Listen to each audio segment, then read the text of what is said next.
Why had to be the yellow bus? Because we're talking. No. Wait. So what? Wait. Okay. Let's have a seat. Let's have a Okay. seat. Let's have a seat. Okay. Okay. All right. To the Golden Square podcast. Okay. And it started at what, 7 p.m. Central Time? Oh, Okay. So I'm nervous anyway. with her. I'm nervous with her. Look, you have my jingle. You got me ready. Please, so Producers. This is Linda. Stuff going on. I can't hear. This is Barry. And when you come to the round table, you square off the grill. You square off. Okay. All right, that's fine. That's good. You got me that time. We didn't mean to miss you. You got me that time. But you heard them say my name, right? Y'all see what I deal with? This is what Can I just tell y'all something? Thank you so much, everyone, for your comments last week. Oh my and God. just know that this whole look and our movement is a growing process, and that we're going to get it right. We're just so happy that we have the fantastic producers that we have, and all our coordinators and everybody's in there, really making sure that we look the way we look so far. They're on top. And thank you so much. Who am I? Hey, so welcome to the Golden Square podcast. That's right. But she wanted to give me the opportunity. Okay, that's Linda Scott. I'm Barry Barnes. She and I host this show. We are. He goes again. I don't know if you know this, but y'all need to know he's in recovery. Okay, so every now and then she slides off the crack. Dude, but it's okay though. And today, speaking of sliding off the crack, prior to the show, so just so you guys know, we come in every Thursday early. We turn on cameras, we get lights right, we make sure that you can see everything that you need to see, that it doesn't look too crazy. Right. Today, this heifer has one dress on that was so busy, it was making you look crazy. If you were epileptic, you would have a seizure. It was looking like this. It was crazy. It was embarrassing. It wasn't embarrassing, but it did look was crazy anyway, when I moved. We said, well, Ramona said, babe, go on and get rid of that dress. It's not working. This dodo bird goes back in the room. 5 minutes later, she comes out. Barry, come and help me. I need your eyes. I can't find the magnet to the damn. She couldn't find the magnet to our mics. So I'm in there. I'm shaking the dress. We're looking through drawers. I'm on the floor. I'm under the bed. I'm everywhere. Looking. And she kept. I know I dropped it. I dropped it in the drawer. I know I did. It was the only thing that was open. It didn't drop in the drawer. Where did it drop? It stuck to her phone. She thought it was funny. I didn't think it was funny. She thought it was funny. She was laughing. I was not laughing. I had a rough day, everybody. And mentally, I couldn't let my hair down. Ooh, I almost broke my leg. I heard it pop. Y'all didn't hear that, but it's a can't. But I did have a rough day. I had a rough mental day. Well, let's unfold that. Okay. What happened today with Linda? Okay, so today, I was excited last night about today. And every Wednesday night, I cannot sleep. And I had an appointment this morning. I went and got my hair done. Lovely. Yeah, got my hair done. And I had so many curls. And when the girl finished, which was Riri, when she finished, she said, now look. I looked, I was like, oh no, I can't. Take some of these curls out because I thought I looked identical to my mother. And I had an issue. I had a mental breakdown that I see my mom right there in the presence of me. And I couldn't handle it. It was too much for me. Well, let me just say this, and let's just dive in this for a second. Please. Last week we talked about Linda. We interviewed Linda, and Linda interviewed me, and we sort of grazed over the death of your daughter. And I've gotten a lot of concerns from you wonderful people out there wanting to know more information about that. And let me just say this. I wanted to be obedient to her emotional state. And I didn't want to dive too hard in that. But since we're talking about emotions today, and one, you looked in the mirror, and for me, I think it's an honor that you look like your mom. I think Apparently, it is she too. was an attractive woman. Very beautiful, fine as wine. It's just that I wasn't ready to see her right then. I wasn't expecting the outcome that I received. And it was like what I should have enjoyed was the smile that was there. I couldn't enjoy any of it. I just broke down. I was like, this was tears. Am I missing her already? And then, as you stated, my daughter anniversary is tomorrow. So all kind of things was going through my head, my heart. It was crazy. It was crazy. That's all I could say. So do you want to take a moment and maybe unload some of that emotional stuff and tell us the situation with your daughter? Okay, this would be a good time, and I thank you for it, and I thank the viewers for your concern, about me. Normally, I sink into a depression, and I get to writing different things about. I wonder where she would think I would be. Would she be proud of me? Would she be like Ramona? I take that dress off. It got too many lines in it. All of those things run through my head about that whole week. Now, I might not can remember what took place 10 minutes ago, but her accident, that whole week, I can remember everything. And all of that was building up normally. So I thank God that you're by my side and you're giving me life and joy. And I thank God for the viewers who are concerned with my mental health because they are full. Yeah. They are full. Yeah. They are full. And So, and depression is real, y'all. That ain't fake. it is. So It is. she was in a car accident? She was in a car accident. And just a little bit about what took place. It was a Super Bowl weekend in Miami. And Sherilyn was coming in. My husband was a firefighter and he was on duty that night. So I told Sherilyn, we're going to stay out all night long. But prior to us staying out all night long, I had a dream the night before. And the dream told me exactly what was going to take place. And my daughter had said different things to me that I would never put two and two together until after she left. So Sherilyn and I did go out. She came in and this is what she said. She's a true friend, I guess that's what you call her, because she was crazy. And I thought she was crazy at the moment, but I appreciate what she said to me. And she said when I picked her up from the airport, oh my God, you look crazy. You look bad. I'm like, ooh, for real? That's how I'm gonna leave you at this airport. But it was so heavy on me. The unknown. The unknown. Okay. It was like the whole world was on my shoulder. I started crying, and I'm not a crybaby. And all of these things took place. So we hung out with some friends before we got back home. And we went to my mom's house, and my daughter was there. And I almost turned around until I heard my daughter's voice. And I said, okay, mommy, the traffic is bad. I'm not coming down there. I'm going to stay up in my area. And she was like, no, come on. I was like, okay. I get there and I see my daughter. And if I say she was absolutely beautiful, it was everything that a parent would want to look at their child and go, oh my gosh, she's so pretty. So she was singing, and Anita Baker was one of those girls. She's singing. I'd be like, that's my Anita Baker. But time came where she was leaving to go meet up with her friends.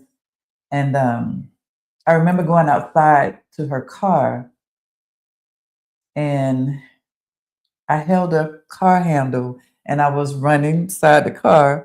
Don't leave me, don't leave me. And I was saying how much I love you and I think you're absolutely gorgeous and you're so this and you're so that. And I'm still running. She's like, mommy, stop. I'm like, okay, I'm gonna go in the house. And I turned around and went back to the house, and I turned again to see her, and she disappeared just like that. It was no proof that she ever was on that road. And that, like, oh, she must be driving fast. Let me call her and tell her not to be driving fast. But anyway, lo and behold, Cheryl and I go out, and we were supposed to be staying out all night long, and we couldn't. We were hungry, didn't stop. I got home, changed my clothes, put on an old big dress, and my baby sister called me. And I'm like, by then we had caller ID. What's she doing up this time of night? And then that's when I learned. Because if Sherilyn and I would have got on 95 and went left, I would have ran right into the accident. But we went right. And a lot of things took place for me. After the loss of her that night, I was mad with my husband for a long time, a long time. Because I couldn't forgive him, because to me, he lied to me because he was a firefighter, and don't worry about it. We got the best doctors on duties, and all that good stuff that he's supposed to tell his wife, I'm assuming. And none of that took place. None of that took place. They didn't save my daughter's life, and I was mad with him a long time. Long time. But eventually I had to go back to him and say, forgive me. I wasn't in my right mind. I was mad at my sister because she had 2 girls and she wouldn't give me one. And it was just so much. So that's where my depression come in, because I see so much. I finally told Cheryl and her daughter that I'd be jealous when I see them together, because I knew that style of relationship that me and my daughter had. So much goes on, But again, thank you, viewers, for your concern, and thank you so much for being present and pulling some of this stuff out. And sometimes we just got to do that, y'all. Yeah. What's very real is depression Yeah. and grieving. And we have to be able to bring it to the surface and get it out on the floor. It's very important. So don't hold that stuff in. Don't do that. You need to let it go. You need to talk to somebody, reach for somebody, make a phone call, do your journal thing, do whatever you need to do. Okay. But make sure you're doing that. Well, okay. I mean, I just wanted to cover the area because we sort of were like concerned. So we remember how crazy I was with it? She was a psycho woman. She couldn't find her mic, which are very important. But we're going to move on with the show and bring in some politics. We have an incredible guest tonight. I love him. And she loves him. Okay? I do. That's important. Representative Ron Reynolds. And I'm so happy that he's able to come to the show and share a little bit about Texas politics. Period. Just Texas, we need all of it. But we need to know what we can do here first. Thank you. Thank you. She was all the way in DC. I went everywhere because no reason. But okay, Ron gonna fix it. So, Madam Producer, do your thing. Hey, look at that! Look at all handsome. Come on, Ron. Come on. Hello. Good evening. And I want to congratulate both of you all on this amazing podcast, The Golden Square. I'm so proud to be a guest tonight, and I want to congratulate you two. Linda and Barry are a dynamic duo. So thank you for allowing me to be on with you. So it's an honor. Just know the honor is truly ours. Okay, please know that we're so impressed with what you're doing, and we want to hear so much more. So I would like for you to tell them a little bit before I get into you. Just tell them a little bit of who you are, and I'm gonna add on to it. Well, I'm first of all, I'm honored to be a guest, and I am a proud Christian, a father of 3 amazing children. I'm a state representative of House District 27. I've served now for, I can't even believe it. It has been 16 years. Wow. As state representative. I'm chair emeritus of the Texas Legislative Black Caucus. I am chair of the Texas HBCU Legislative Caucus. I'm vice chair of the House Democratic Caucus. I am the immediate past chair of the Texas Progressive Legislative Progressive Caucus, and also have served as president of the Missouri City NAACP and the Houston Lawyers Association, past president. So I've held various titles, but the most important title I have is proud Christian, who is a freedom fighter and on the front line, speaking truth to power, using what God gave me to give back and pay it forward. So that's beautiful. That's kind of a nutshell. That's a lot. That's many hats. Too many hats. And we're glad you're wearing them and you wear them well. Yes. Let me put that out there. And you do well by them as well. Exactly. But you know, I have a question of how do you balance the voice of District 27 and stay on top of the politics up at the Capitol? It takes a lot of balance. I mean, really, you have to. I live by my calendar, and I basically try to prioritize what do I need to be doing, first of all, to take care of my constituents, and then to take care of my own mental health, because you give so much of yourself. You have to make sure that you're well and functioning to be optimal for everyone. So I either take time. I learned that during COVID to take time for physical and mental health. As well as balancing, a family life, being a father, and taking care of my responsibilities. So really, I am very intentional about where I spend my time and what I do. I don't really get a chance to hang out with the fellas, my frat brothers, friends, because when I have a lot of downtime, I want to be able to give it back to my children. So. But I also want to make sure I honor the obligation and the commitment that I made to my constituents. So it's a balancing act. It's not an easy thing. I think sometimes it's a great sacrifice that means that I miss a lot of fun things that I could be doing socially. But I take the responsibility of being a state representative and the leadership roles that I play at heart, especially at such a time as this, when there's so much chaos and so many obstacles and forces that are really trying to set us back with these MAGA things and Project 2025 that's being implemented. So there's so much demand for, what is the scripture says, the harvest is plentiful, but the laborers are few.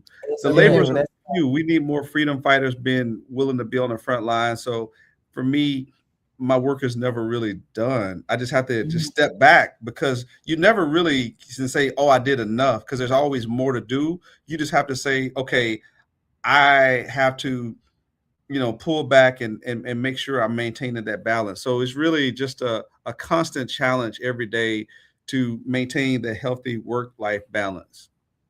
So now, what made you, and I'm gonna say crazy, because this is a crazy world. Yes. So what made you jump into that water? What made you want to be state rep? What made you want to get into the politics? Well, I did an internship when I was in college at undergrad at Texas Southern University with the Texas Legislative Internship Program from then State Senator Rodney Ellis, now County Commissioner Rodney Ellis. And it really opened my eyes up to the political landscape and process. And I didn't know I wanted to be a state representative. I thought I wanted to be a judge until I was appointed an associate municipal judge for the city of Houston by former Mayor Lee P. Brown. At the time, I was the youngest associate municipal judge in the city of Houston. And a judge is so refined. I wanted to advocate for those people, because it seemed like everybody in the courtroom was black and brown. And I was like, well, where the white folks at? They don't get tickets? And the judge can't do that. You can't advocate. You have to just follow the law. And I saw so many disparities that exist when I was president of the NAACP with blacks in criminal justice systems and things like that. So it really heightened my desire to want to make a difference. And a former mentor of mine who's deceased now, Constable Reuben Davis, said, you should run for state representative. You're already doing the work. You're an advocate. You have the skills, you have the passion. Why don't you run for state representative? That's really what made me run in the first place. Is I wanted to make a difference in my community. I wanted to make things better. And it was a call to action. And after praying about it, I really feel like I was answering one of the callings that God had for me in my life. Okay. So, boy, I got a million questions running Let's through my go. head. Let's go. So, okay, so the people would know District 27. Where is that located? Because Houston is really big. District 27 is, if you know where Missouri City is, Fort Bend, that's the heart of my district, Most City. I also represent Stafford and Fresno and Arcola, Rocheron, that's in Fort Bend, Pearland, that's in Fort Bend, and then that Fort Bend Houston part that's over in the really rich feeder pattern, Briargate, Chasewood, Ridgemont, Ridgegate. So, Sienna, that a little bit of small little piece of sugar land, but for the most part, my district is Most City and Fort Bend, Houston. That is District 27.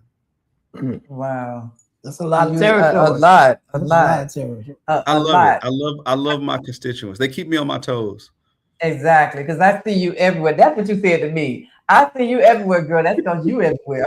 Right. I see you out there, Linda. You always on the you are amazing. I love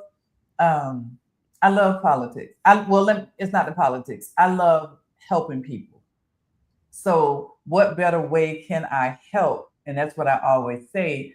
How can I help someone? Be it that I know someone who knows someone who knows someone. Mm-hmm. Like, yeah, who knows? I can run to Barry. I always can run to you. And I'm glad about it. I saw your picture.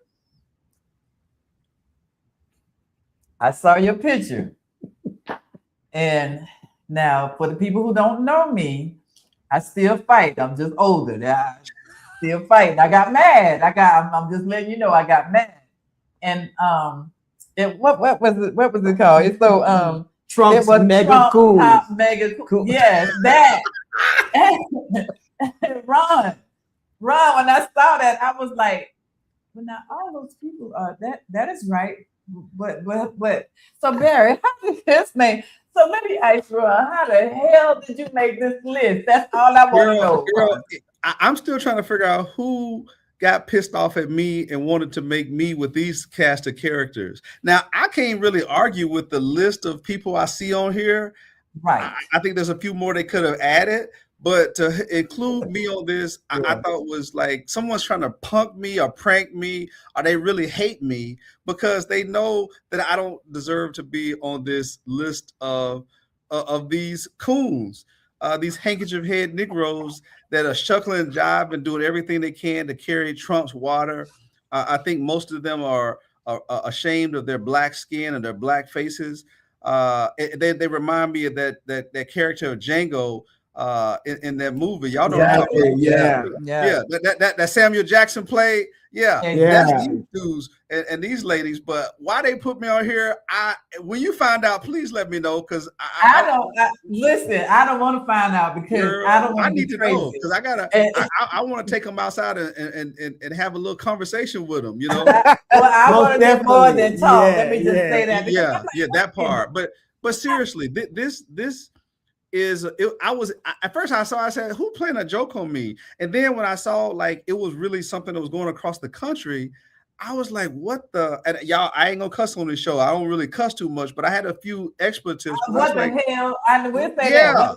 What the hell is really going on? Because I've been one of the main people in the legislature going real truth to power against President Trump and his MAGA cronies, whether it's Governor Abbott, Lieutenant Governor Patrick, the Attorney General Paxton. I have a big X on my back because I do it when other people are afraid to do it because they don't want to come under that scrutiny. So for me to get on this, it was just, it should be like, here's the test. What doesn't belong on this picture, right? On this poster. That's what it should say. And it should have been obvious, but girl, I it's a great mission for me. And that's what I guess that's what you just need to do. Right. Just go ahead and repost it and say which one doesn't belong. Yeah, there you go. And that's what you need to do, because I was telling Barry, I'm like, for people who don't know him and see him on this list, They're going to They be be like, confused. yeah, They're going to be confused. Yeah. I was confused and I know you. Right. Yeah. Look, my district, if that was the case, I would not be reelected. They would vote my black, you know what, out of office, Wow. right? Real quick, because Trump is he's been against black. I have a majority black and brown district. He's been anti-black with this anti-diversity, equity, and inclusion, voter suppression, this redistricting that racially gerrymandered Congressman Green's district with the 18th congressional district, targeting Congresswoman Jasmine Crockett and other blacks. I mean, it's laughable because I'm always criticizing and fighting for our collective voter rights, black women, maternal mortality, Medicaid expansion, black economic empowerment. And so, yeah, it was just like, come on, y'all, really, y'all got to come better than this. This is a joke. There's no credibility to this whole charade. Whatever you were intended to do, I hope it backfired, because people that know me, they know. But Linda, you're right. People don't know, like, oh, he must be just like the other folks. So exactly. Yeah. Exactly. Someone just said, what motivates you to continue to move on, and not forward, and not throw in the towel. Politically, we're in a really rough climate. I would be lying. It wouldn't be real if I didn't say there were days that I'm like, why keep fighting when, the system is stacked against us? I could go and make more money in the private sector, use the relationships I have to, be a fat cat like so many people do. But really what keeps me doing it, to be honest with you, is I realize that I stand on the shoulders of those who came before me. And I feel like a sense of responsibility that God has placed upon me to make it better. And I really live by one of my favorite scriptures, is that for whom much is given, much is required. And I know that God has blessed me with so much. And I believe that it's incumbent upon me to be a blessing to others. And I believe that I was chosen at such a time as this to work with others to make things better. I wasn't there when Dr. King and John Lewis were marching and protesting. I wasn't there when Fannie Lou Hamer was sick and tired of being sick and tired of Rosa Parks refusing to go to the back of the bus. But now that I have the baton, it's up to me and others to pay it forward so that we don't go backwards. And that's what I'm trying to do. So that when I have those war is me moments, I think about people who were, slaves. I think about people who endured Jim Crow and convict leasing, and then people who were lynched and beaten, people who died just because of the color of their skin. So when I have moments where I feel like woe is me, I realize that my ancestors, I'm their wildest dreams. And then I keep it going. But I try to, sometimes you have to motivate yourself. As an old gospel song says, sometimes you got to encourage yourself, because it gets tough, especially when you keep getting beat. And in Texas, I'm around so many Republicans that don't give a care about our community. So and then you see Trump empowered, and it's like he gets away with whatever. The Supreme Court just gives him whatever he wants. People are afraid to stand up to him. People who do, they go after them criminally and everything else. So it gets tough, but that's where the power of prayer comes in, and other people who encourage you. Because I do have my days where I just want to say, man, forget this. This is crazy. Or just go along to get along, and you get more because people that are empowered to say, well, if you just be like this other person, will donate to your campaign, this and that. So it's almost like you have to sell out in order to do it. But then I was like, nah, I want to be able to sleep at night. I want to be able to continue to have a conscience. So I'm never going to do that. But it makes it very difficult in this climate, in this environment. It does. So I've seen you, and I wanted to get to the event, but unfortunately I couldn't make it. But I saw you with Jasmine Crockett. What does that look like for Texas out of your eyes? Woo! That sister is on fire. Let me tell you, when Jasmine was with me in the Texas House, she was a freshman member. Me and her were a strong duo that led the first quorum break that broke quorum to go to DC fighting for voting rights. Jasmine is a strong, principled sister that's unapologetic about her blackness, advocating no matter if it's Trump or whoever. She has been unapologetic. She is quick, witty, smart, just brave and bold. and she is principled about fighting not just for Blacks, but for women, marginalized communities. She's a breath of fresh air, and she knows how to channel the a great energy that is very unique, where people can connect with people, whether they're in the ivory tower or on the streets. Jasmine has that unique canny about her that is very magnetic, and she has that kind of charisma and charm that's authentic, because she's not being anything other than who she is. She's real and genuine. So I think that her entering the race for U.S. Senate is awesome. We've never had an African-American U.S. Senator in Texas. Texas has more African-Americans than any other state, and she has got people so afraid that she'll win the primary. They're already running attack ass against her from the Republican primary, from not even knowing who's going to be the Democratic nominee or the Republican nominee. So Jasmine is a threat to the establishment. I'm proud to support her, and I think that she will be the kind of leader that help Texas go from red to blue. Oh, yes. You got a question? Now, I just want to know politically, what's next for Ron? What's next on your plate? Well, that's a great question, and I get that question a lot. Right now, I'm focused on my reelection, seeking my 9th term as a state representative, and continuing to work in leadership roles in the Texas House to make it better. I'm working to get other Democrats elected because we're in the minority, and we can't get Medicaid expansion and raising the minimum wage and climate change and George Floyd Criminal Justice Act and so many other things. So I'm working to elect more Democrats, and then I'm staying prayerful about what God has for me next. I never thought that I would serve more than 10 years, and here I'm 16 years. I'm trying to groom someone else so that I can bring someone else up with to replace me, because I'm not going to be here forever. So I'm already starting to look to mentor and getting someone else so I can pass the baton, so someone else can come and be a state representative and represent my constituents. And I'm open for what doors God will open for me next. I'm staying prayerful about it. And right now, I'm just trying to be the best state representative that I can be, but then being open and obedient to wherever God wants to position me for next. So on my question, and I see a viewer ask that question as well, how can we help the community at this present time? Oh, Lord, let me tell you, you don't have to have a title. You don't have to have a position. You don't have to have money. What you need is a willingness to serve. Dr. King, we just celebrated his King Day. He said it this way: life's most urgent and persistent question is, what are you doing for others? That's a call to action.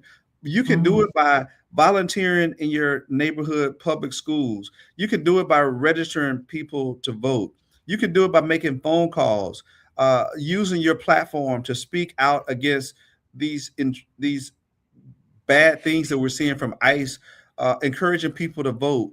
There's so many ways that people can make a difference, but it all starts by knowing that there's nobody coming to save us. We can't. So many people are waiting for the next Dr. King or next Obama. Well, Mahatma Gandhi said it this way: we must be the change that we want to see in this world. That's it. It's up to me. Ain't no saviors coming, y'all. We got to be the ones. We're the ones that we've been waiting on. We the change that we want, that we need to see. So if you want to make a difference in your community, no one needs to come knocking on your door and say, "Hey, are you ready to make a difference?" Volunteer, get involved, join the PTO at your children's school.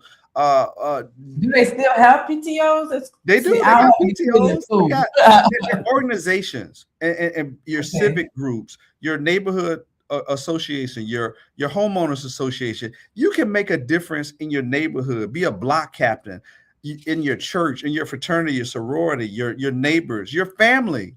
The only thing you have to do is make a commitment that you want to make a difference, because basically silence is complicity. Doing nothing is being a part of the problem, not a part of the solution. So that's a great question that person asked. There's no blueprint for leadership. It just means you just want to serve. You want to make a difference. When I first started, I was just a volunteer with the NAACP, and then I later become president. But I didn't start out thinking I want to be a president. I started out just want to volunteer. I just want to. That's how I got in politics too, volunteering on with Constable Reuben Davis, and then people saw something in me that I didn't see in myself because I was doing the work as a volunteer. Volunteer is a premium. I did an internship. That's how I got it. Just ideas about public office. So find a mentor if you want to be in this role, but you don't have to be in this role to be able to make a difference. All you have to do is have a desire that you want to serve. There's so many things that you can do. There's no limit on the possibilities. And if each one reaches one, if we work together as a team, then together everyone achieves more. So here's another question that someone brought to me once. I don't have a college degree, so I can't get involved with, stuff such as that. Some of the most effective people I've ever met and worked with didn't have a college degree. A college degree means you were blessed to go to college. It doesn't mean you're necessarily any better or any smarter than anyone else. You were fortunate to get that degree, but that doesn't mean that you're any more qualified. Maybe as a resume, but in terms of actual real world experience, some of the most effective, sharpest, brightest minds that I've been around, they did not have a college degree, and they would run circles around people that I knew with a PhD. They had life skills. Some of them had street smarts. They had wisdom from having been raised from the school of hard knocks. So that's what I encourage people. Don't limit your success or your goals based on a degree.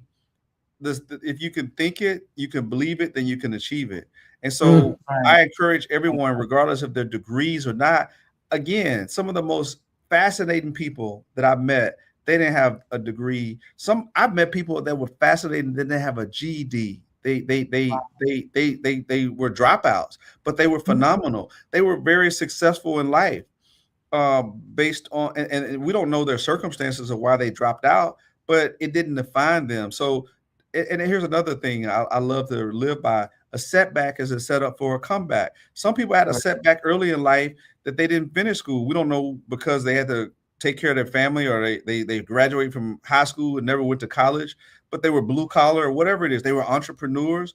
But a college degree shouldn't define anyone, making them better or worse, than anyone else. It's about what's in your heart and what kind of character you have. I met a lot of jerks that had college degrees that thought they were better, but I'd rather be with someone that didn't have any degree, that treated people kindly and that they cared. So there you have it.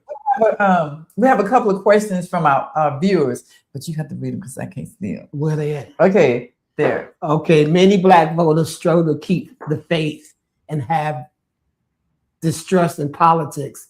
How do you, as a leader, help bridge that gap through consistent, accountable action? That is a great question, and it is. And a lot of people they lose faith in the political because some person let them down, right? Like, let's say, for instance, if it was me, I'll use myself as an example, and I ran on a promise to do something, and then I got in office and I did just the opposite. That's understandable, but we're human beings. That's why you can never put your faith in a particular person, because we all sin and fall short of the glory. They're bad teachers, plumbers, doctors, lawyers, accountants, you name it. But we can't overgeneralize that all politicians. I hear that all the time. All politicians are crooked because you read about someone that was crooked and they were a politician. No, we have to hold everyone to a high standard. But at the same time, you can't lose faith in the whole system because of a few bad apples. Don't let that spoil the bunch. So what I would encourage you to do is to have a broad mind and don't overgeneralize, because think about it. How fair is it that you say, when people are ignorant, to say, well, all Black people are crooks or thieves, or all Blacks are this, or all Asians are that, or all white people are evil? We can't overgeneralize and paint with a broad brush. We must treat people with respect and give people an open opportunity, whether they're Black, white, or whatever tracks they come from.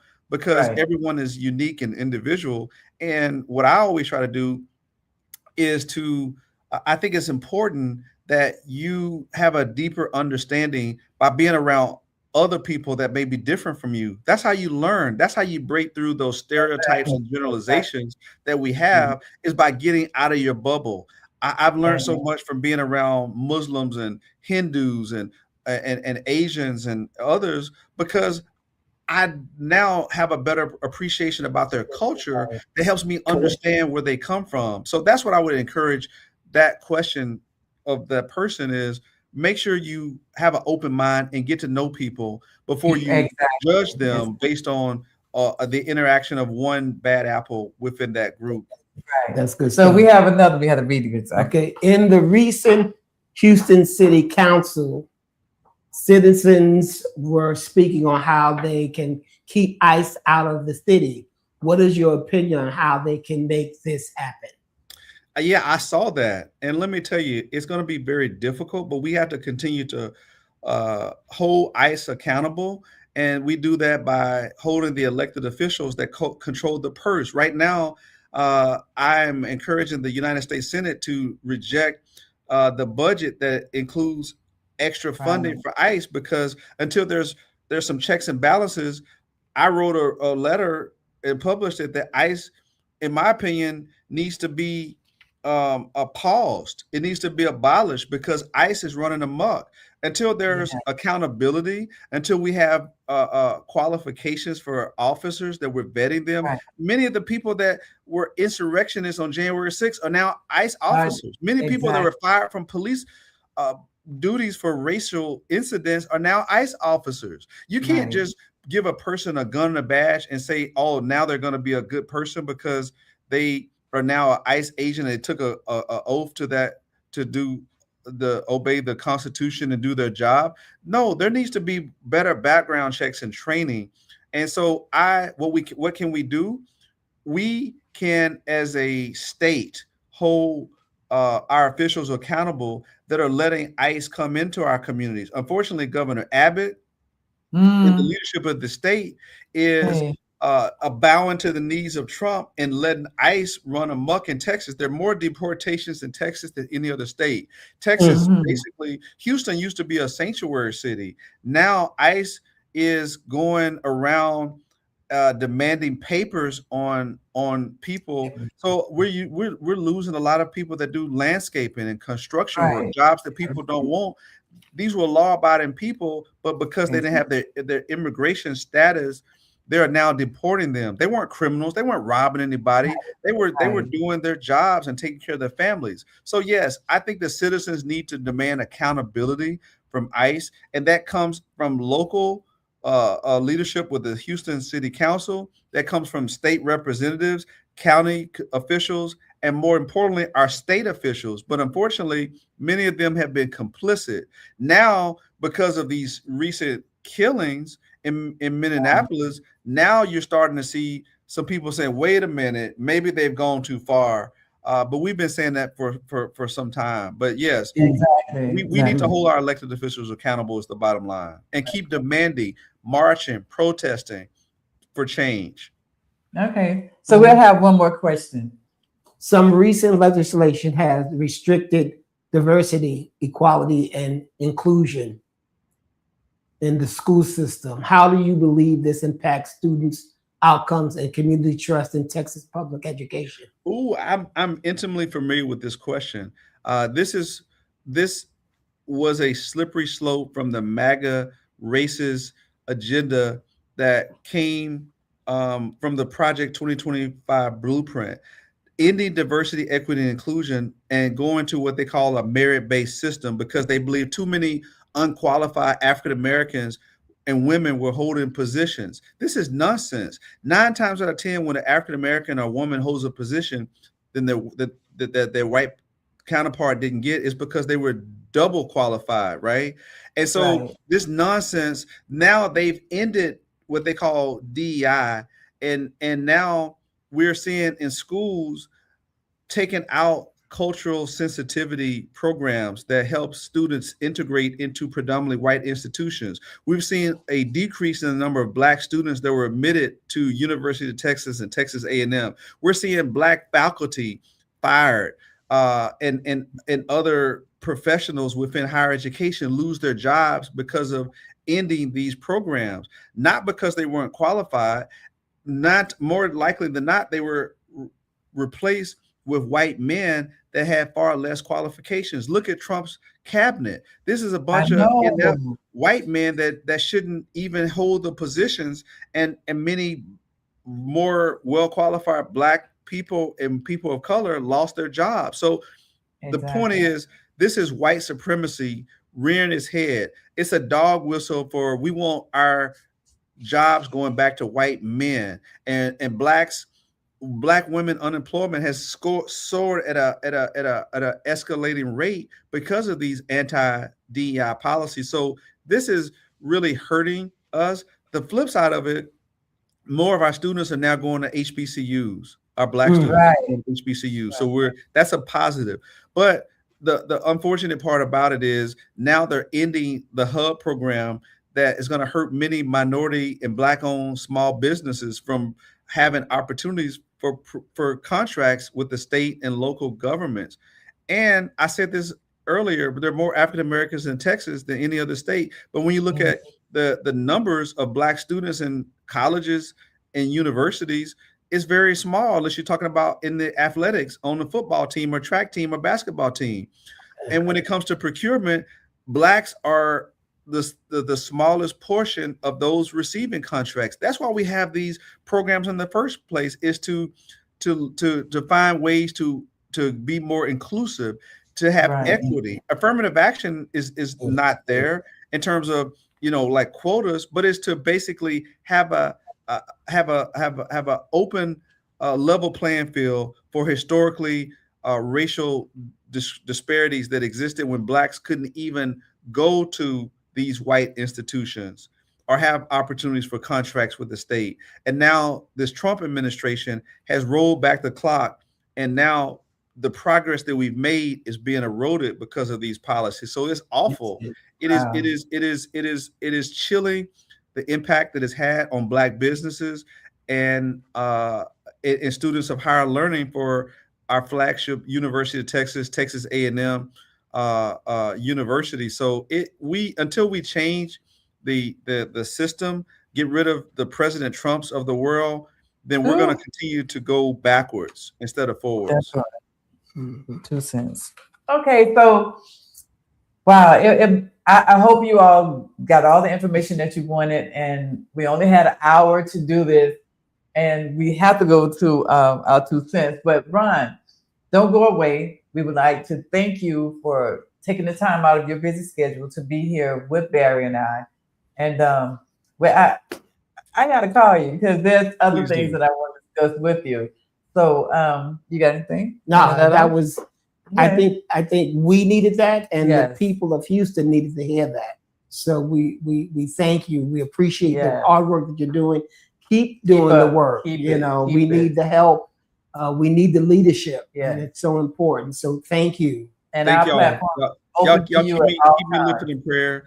Keep those in authority in prayer. And I don't know what the future holds, but I know who holds the future. And I believe that greater days are ahead. The Lord didn't bring us this far to turn us back around. So, and I ain't going back, y'all. So we with you on that one. And let's continue to stay together. So thank y'all. So much, Ron. Thank you, Ron. Have a good evening. All right, ladies and gentlemen, I hope you all enjoyed State Representative Ron Reynolds. He gave us some very valid information to follow. Yes, he did. So, but here's the thing. Now it's time for our 2 cents. Okay. You ready? Yeah. It's our 2 cents. Come on, producer. Who we have? Yes. Our 2 cents with this one right here. This one right here. So, what's your opinion about Nicki Minaj? First of all, please explain to the people what they see. Oh, okay. So you don't think they can see that? But explain it. Okay, but explain to Nicki Minaj, okay, and whoever that is she's with, looking like a clown. But she is not a citizen of the U.S., and she's come buddy with that man who sit in the White House. And he has a gold card. It's not American Express gold card, but it's a gold card that allows you to become a citizen once you purchase it. When you purchase that gold card, then he could say, yeah, she's a citizen of the USA. But so where's that money go? Does it go? That goes to him. It's Donald, all that. But it also says United States of America. That's it. Top. But now, my thought on this is once he leaves the White House, she is out of that money and she's not a citizen. She is not. I can't even see it. She is not a citizen. Exactly. So, but she purchased the gold card. And the gold card is allowing her to smile as if she's a citizen. So in other words, the gold card becomes your citizenship. I am, yes. So I never leave home without it. Okay. Yeah, she never leaves home without it. That's an American Express. Yes. But it has Donald Trump, the Trump gold card. Yeah. So she has some issues going on, and well, they're saying that her career is tanked at this time because of her stance with the White House. But she never, for me, my view, that she never was for us anyway. She was about her business, and okay, we all about our business, but she was about her business, and she didn't care what happened to us. She has family members that she need Donald Trump to help her get some clarity of get him out of jail. You know, I'm gonna be honest with you. When I first heard this story about her and the White House, I was blown away. You know, at first I just thought it was a joke, so I laughed at it. You know, no, she's not gonna do that. But it's real stuff. It's real, and it's real. But here's my thing. I say everybody has the right to do whatever they want to do. Exactly, and that's your money. You can do whatever you want to do with it. What a horrible sight. Yes, it is. It is for real. I say that's a clown. But looking at this gold card, which says United States of America, Trump gold card, and his name. Where is my name on this card? Where is the name? So, how do I know I'm a citizen? How that? I'm not sure. Am I walking around with my receipt in my hand, or one better? Who's honoring that card to be what it is? Only him. You know, because you can't use it as a passport at all, right? At all. It doesn't. It doesn't. Okay. She got to still have a passport. And I like that was a good point that you made. Your name is not on there. I don't see the name. My 2 cents. This is just like the Bible. What that say? His Bible. His Bible. Yeah. A bunch of crap. A bunch of crap. A bunch of crap. Yeah, I don't have my glasses on. He has the Bible too, apparently. Right. A Bible that he don't even know how to hold upright. So, and he can't ever tell you about a chapter or anything. He don't even know the chapters in the Bible, but you following. So that's just like the other day, the woman was speaking, and a spectator was squirting her with some liquid. Yeah. What's her name? She's from the Middle East. Minnesota. Yes, yeah. okay, yes. Yeah. And he says that she did it to herself with thousands of people watching it. Exactly. It's like, well, how does she spray herself? Right. Holding a mic, in front of everyone. But now, when you mentioned that part, now my girl, I was in for her because she looked like she was ready to go. What? She was like, I'm going over there. I'm going to get you. Wait, let me get him. Let me get him real quick. You know what I'm saying? So, politically, we're at an all-time low, I think. Exactly. And we need to, like Ron said, though, we need to get active and be a part of what's going on and start volunteering and get out and talk to our churches, our community, our children. because that's the biggest thing. That was good. Our children definitely, because that is our future. Mm-hmm. Barry's older, but anyway, so we're getting older. Did you hear what she said? I threw that in. I did. And this is supposed to be my friend. I am. I ain't let nobody else say it. With friends like this, give me 10 more enemies. Okay. But we need to educate our kids. We need to. we do. Educate our kids and let them know what tomorrow is holding for them. Because right now, this is not what our ancestors fought for. No, and I agree. That's good. That's good. We need to educate our kids for sure. This was a rich show today. I must say, we talked about a lot of politics and some emotional stuff, and it was great. I love it. So, who's our guest this week? Benet. So, if you ever want to see a beautiful Black and plus size, okay, all right, ballerina, and don't forget that next month is Black History Month. Exactly, and we're gonna come in with all the Black history that we can. So our guest next week is what? Benet, the ballerina dancer. She's the Black ballerina. Black ballerina dancer, and she's curvaceous. And she's curvaceous. And she's from Houston. Oh, I'm excited. And she's just all of that and some. She just finished with her bachelor degree. Did she? Yes, Texas Southern. So she's smart and beautiful. Yes. So she'll be our next guest next week. I can't wait. Look forward. Y'all get your stuff together. Listen, you know what happens every Thursday at 7. Every Thursday, 7 Central Time. Okay, very good. So we're here. We need you to be there with us. We love your comments. Yes, we're excited about what we have in store for you. So this is Kelly. And I'm Linda. And what they're going to do next, don't forget to like, share, and subscribe. And we're going to say that one more time. We're going to do like, share, and subscribe. Oh yeah, definitely next week. We love you guys. Thank you. Another great show. We got another one in store for you next week. Yeah. Keep on coming. Keep on liking. Keep on. Yeah. Okay. What is the other thing that we were saying? The 3 things. We both old. So anyway, join us again next week. Like, share. And subscribe. Like, share, and subscribe. What? Look at Barry, y'all. I get so confused. Pray for me. Pray for me. Pray for us. Okay, pray for us. Pray for us. Yes, pray for us. And we have a blast every Thursday. Fun. It really is. Okay. Thank you so much. Okay. So we'll see you again next week. See you next week. 7 p.m. Central Time.